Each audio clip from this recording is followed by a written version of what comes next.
प्रिय छात्र एवं छात्राओं,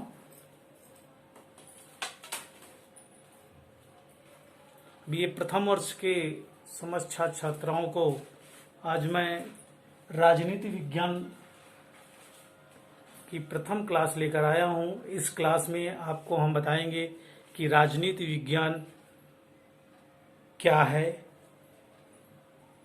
राजनीति का मतलब क्या है और विज्ञान का मतलब क्या है। इन तमाम सारे तथ्यों से आपको अवगत कराएंगे, जानकारी आपको प्रदान करेंगे। हम चर्चा कर लेते हैं कि राजनीति विज्ञान इसको जिसका शाब्दिक अर्थ है राजा की नीति। और राजा का नीति का मतलब है कि शासन करने वाला कैसा उसकी नीति है, कैसे उसके नियम हैं, कैसे कानून हैं, उन सब का जिक्र इस क्लास के माध्यम से किया जाएगा। और विज्ञान का मतलब है कि जो राजनीतिक पहलुओं का, सैद्धांतिक पहलुओं का जो क्रमबद्ध तरीके से एक संग्रह के रूप में एकत्रित किया गया है, एक सैद्धांतिक रूप से इसको प्रयोग किया गया है, तो ऐसे कुल मिला के कह लीजिए एक विज्ञान का रूप दिया गया है। जैसे हम विज्ञान की अगर परिभाषा देते हुए कहते हैं तो विज्ञान की परिभाषा देते हुए कहा गया है कि किसी विषय के सुव्यवस्थित, सुसंगठित, क्रमबद्ध ज्ञान जो कि प्रयोग द्वारा प्राप्त प्रेक्षण पर आधारित ज्ञान होता है, उसे विज्ञान कहते हैं। तो हमारे राजनीति विज्ञान में भी उन सारे समस्त तथ्यों को समाहित किया गया है, सबको शामिल किया गया है। उनसे जुड़े हुए तमाम तथ्य हैं, तमाम जानकारियां आपको अवगत कराएंगे, आपको उससे परिचित कराएंगे।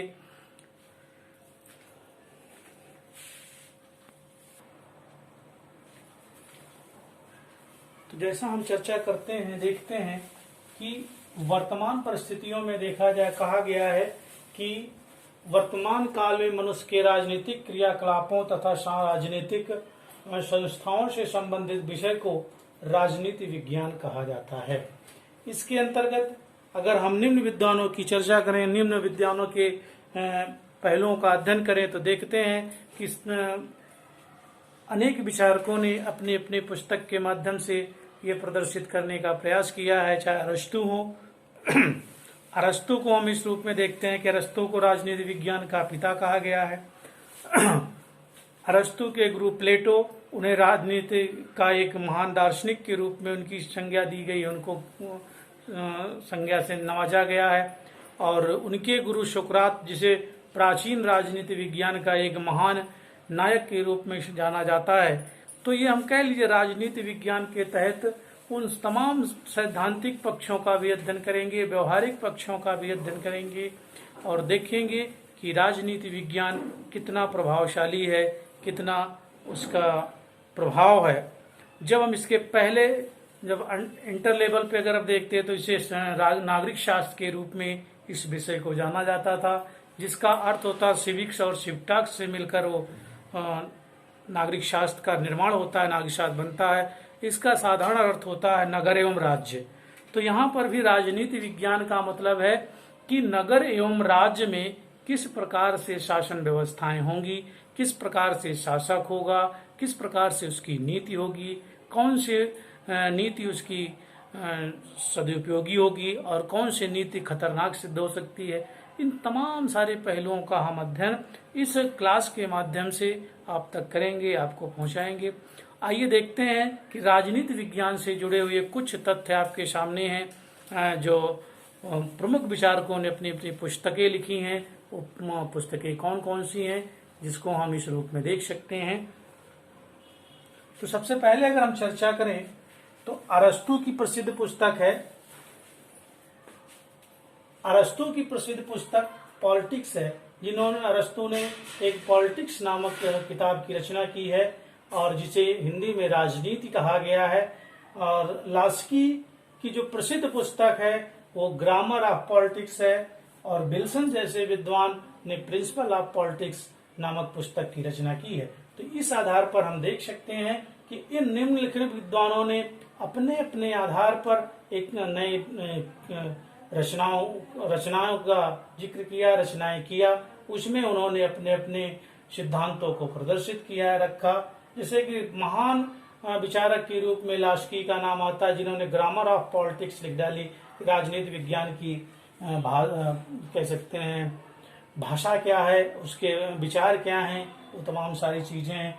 विल्सन ने लिखा प्रिंसिपल ऑफ पॉलिटिक्स, राजनीति के सिद्धांत कौन कौन से हैं, सैद्धांतिक पक्ष कौन कौन से हैं। इन्होंने सैद्धांतिक पक्ष का उजागर किया है और इन्होंने ग्रामर ऑफ पॉलिटिक्स, राजनीति की भाषा की बात की है। और अरस्तु जो है पॉलिटिक्स नामक शब्द पर ही पूरा विचार विमर्श किया है, अपने पुस्तक के माध्यम से समझाया है, बताया। अब आगे चर्चा करते हैं कि ये भी देख लेते हैं कि अरस्तु के बाद जेलेनिक, सिजविक, हार्डजन, डॉर्फ आदि लेखकों द्वारा राजनीति विज्ञान के स्थान पर राजनीति शब्द को अपनाया गया था। यानी राजनीति विज्ञान को शार्ट करके पहले तो अरस्तु ने किया, राजनीति रखा, फिर जेलेनिक ने किया, सिजविक ने किया, हार्डजन, डॉर्फ ने किया। इसके अलावा अन्य लेखकों ने भी राजनीति विज्ञान को राजनीति शब्द के रूप में अपनाया, जाना और परखा इसको। तो आइए देखते हैं राजनीति से जुड़े हुए कुछ परिभाषाएं हैं, कुछ विद्वानों ने अपने अपने विचार व्यक्त किए हैं जो इस प्रकार हैं, जिनका अध्ययन हम इस रूप में कर सकते हैं। अगले क्रम में देखते हैं उनकी कौन कौन सी परिभाषाएं हैं जिसका अध्ययन हम इस रूप में कर रहे हैं।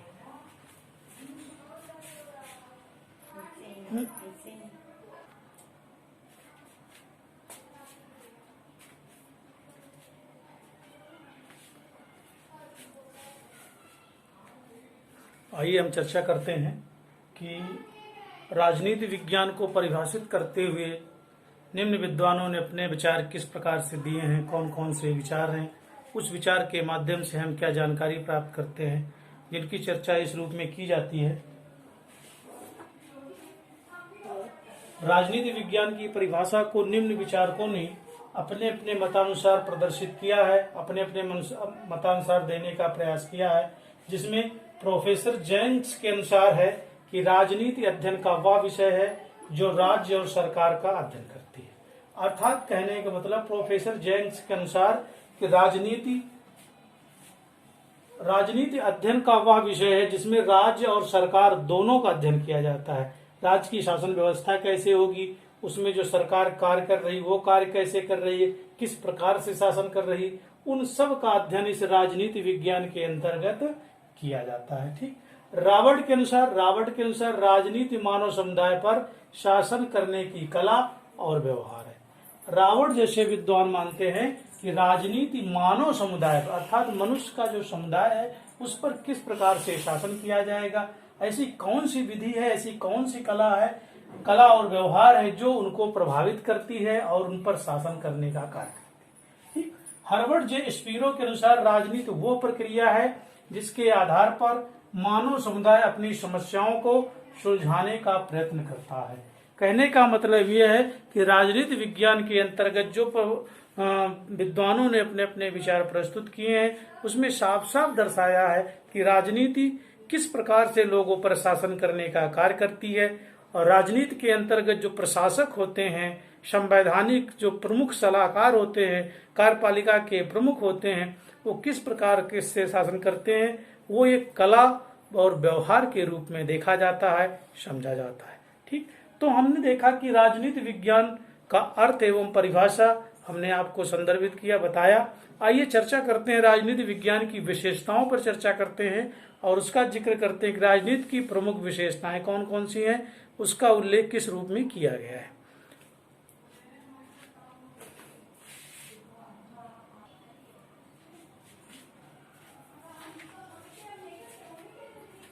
आइए देखिए चर्चा करते हैं कि राजनीति विज्ञान की विशेषताएं जो हैं, विशेषताओं का जब हम जिक्र करें, अभी हमने आपको देखा कि राजनीति विज्ञान की का अर्थ हमने आपको सामने रखा, राजनीति विज्ञान की परिभाषा मैंने आपको बताया।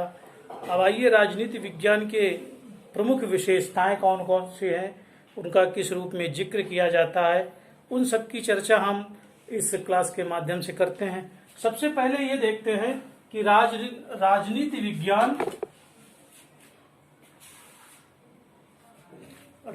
विज्ञान की विशेषताओं का अध्ययन करते हुए हमने इन रूपों को देख सकते हैं। सबसे पहला रूप है वो है राजनीति एक मानवीय प्रक्रिया है। अर्थात हम कह सकते हैं जो शासन प्रशासन का दौर है वो एक मानव ही कर सकता है, मानव के द्वारा ये दर्शाया गया है, दिखाया गया है। तो इस रूप में कहा जा सकता है कि राजनीति एक मानवीय प्रक्रिया है, अर्थात मानव निर्मित प्रक्रिया है। मानव के द्वारा इसका अध्ययन किया जाता है और राजनीति मानवीय प्रक्रिया के रूप में चर्चित हुई है। इससे साफ जाहिर हो सकता है कि राजनीति जो है मानव द्वारा ही निर्मित है, अर्थात मानव रहेंगे तभी राजनीति की संभावना है। अगर वो नहीं रहे, मानव नहीं हुए, तो राजनीति असंभव है। ठीक, दूसरे रूप में देखते हैं। दूसरे रूप में उसकी विशेषता का दौर आता है, उसको संदर्भित करते हैं कि राजनीति सर्वव्यापक प्रक्रिया है। कि राजनीति सर्वव्यापक प्रक्रिया के रूप में हम देख सकते हैं, उसको समझ सकते हैं। कैसे समझते हैं कि राजनीति का क्षेत्र जो है इतना विस्तृत हो गया है, इतना विस्तार हो गया है। आज हर पहलुओं पर, हर क्षेत्र में, चाहे वो राजनीतिक क्षेत्र हो, चाहे वो सामाजिक क्षेत्र हो, चाहे आर्थिक क्षेत्र हो, चाहे वैदेशिक क्षेत्र हो, भौगोलिक क्षेत्र हो, सांख्यिकी क्षेत्र हो, यानी कि चाहे ग्रामीण क्षेत्र हो, शहरी क्षेत्र हो, जहां भी कहीं देखिए वहां राजनीति का पूरा प्रचार है। उसको हम देखते हैं, चाहे निम्न स्तर पर देखें, चाहे ग्राम पंचायत के चुनाव की बात करें, या फिर एमपी की चुनाव की बात करें, या राष्ट्रपति के चुनाव, हर जगह राजनीति का पूरी तरह से प्रचार एवं प्रसार है। तो इस रूप में कह सकते हैं कि राजनीति विज्ञान जो है एक सर्वव्यापक प्रक्रिया है, जिसका अध्ययन हम इस रूप में कर सकते हैं, समझ सकते हैं। आइए अगले स्टेप पे चर्चा करते हैं, और वो है सक्रियता राजनीति का प्राण है। अगर राजनीति के क्षेत्र में सक्रिय होना अति आवश्यक है। अगर सक्रियता नहीं है तो राजनीति नहीं हो सकती, राजनीति नहीं किया जा सकता। तो इस आधार पर कह सकते हैं कि सक्रियता राजनीति का प्राण है, अर्थात राजनीति की आत्मा है। राजनीति की आत्मा के बिना जिस तरह से शरीर का कोई महत्व नहीं होता, उसी प्रकार से राजनीति में अगर सक्रियता नहीं है तो राजनीति सफल नहीं होगी। अगले बिंदु पर अगर हम चर्चा करें तो अगला बिंदु है राजनीति एक गतिशील प्रक्रिया है। कैसी प्रक्रिया है? एक गतिशील प्रक्रिया है, जिसको हम कह सकते हैं कि राजनीति एक निरंतर गतिशील प्रक्रिया है। ये निरंतर प्रगति करने वाली है। आज यहाँ है, कल वहाँ है, आज इस स्तर पे, कल बड़े स्तर पे, उसके बाद और बड़े स्तर पे, यानी निरंतर हम कह सकते हैं ये प्रगतिशील प्रक्रिया है, निरंतर प्रगति करती रहेगी। ठीक, तो इस आधार पर हम कह सकते हैं कि राजनीति चलायमान है, स्थिर नहीं है, बल्कि ये प्रगति करने वाली है, गति करने वाली गतिशील प्रक्रिया है। अगली विशेषता इसकी जो है, जब हम राजनीति विज्ञान की विशेषता का जिक्र करते हैं तो देखते हैं कि राजनीति की जड़ संघर्ष में है। जैसा कि आप लोगों को पहले से मालूम है कि राजनीति की उत्पत्ति कहाँ से होती है? जहां से संघर्ष होता है। संघर्ष से ही राजनीति का जन्म होता है। मार्गिन थाउ जैसे विचारक मानते हैं कि राजनीति की उत्पत्ति ही संघर्ष से हुई है। अगर संघर्ष है, जहां पर संघर्ष की स्थिति है, वहीं से पॉलिटिक्स का जन्म होता है। ठीक, तो ये कह सकते हैं कि राजनीति की जो जड़ है वो संघर्ष है। ठीक, अगले बिंदु पर चर्चा करें तो देखते हैं कि अगला बिंदु है राजनीति शक्ति के लिए संघर्ष है। अर्थात राजनीतिक प्रक्रिया का मतलब है कि राजनीति हमेशा शक्ति के लिए संघर्ष करना, अर्थात सत्ता पाने के लिए हमेशा राजनीति गतिशील प्रक्रिया में रहती है और सत्ता पाने की हमेशा लालसा इसके अंदर बनी होती है। चाहे वो प्रधानमंत्री की सत्ता हो, चाहे राष्ट्रपति की सत्ता हो, चाहे राजा की सत्ता हो, चाहे वो जिसकी भी सत्ता के लिए ये हमेशा निरंतर संघर्ष करते रहते हैं पाने का। अब लास्ट स्टेज में देखते हैं, कह सकते हैं कि राजनीति संभावनाओं की कला है। किसकी कला है? संभावनाओं की कला। राजनीति में कभी भी हार नहीं माना जाता, राजनीति में कभी भी उम्मीद नहीं छोड़ी जाती।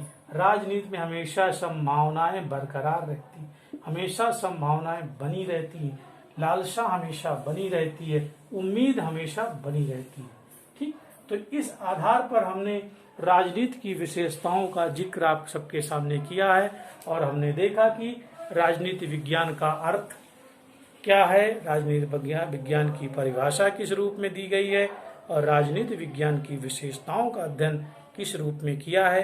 ये समस्त प्रक्रियाओं का अध्ययन हमने इस क्लास के माध्यम से आप तक पहुंचाया है और अगली क्लास में फिर मैं एक टॉपिक के साथ आपके सामने उपस्थित होऊंगा। मुझे उम्मीद है कि आपको ये क्लास रुचिकर लगी होगी, ज्ञानवर्धक लगी होगी।